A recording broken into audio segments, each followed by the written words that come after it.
د الله تعالی عجیب نظام دی.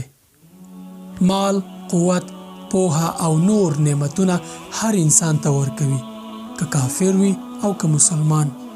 خو سکینه یا فکری او جسمی سکون او یا د زړه ډاډ یا اطمینان القلب خپلو خاصو بندګانو باندې لوري.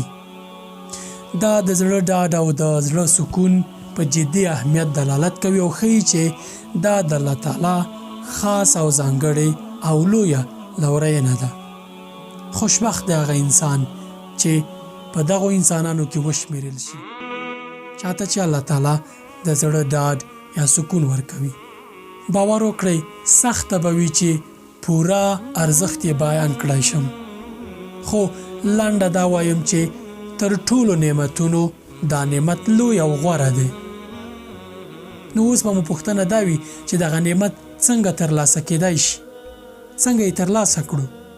الله تعالی یې درته وایي: الا بذکر الله تطمئن القلوب. خبردار، یوازې د الله تعالی په ذکر یا د الله تعالی په عبادت باندې د زړه ډاډ یا اطمینان ترلاسه کړئ.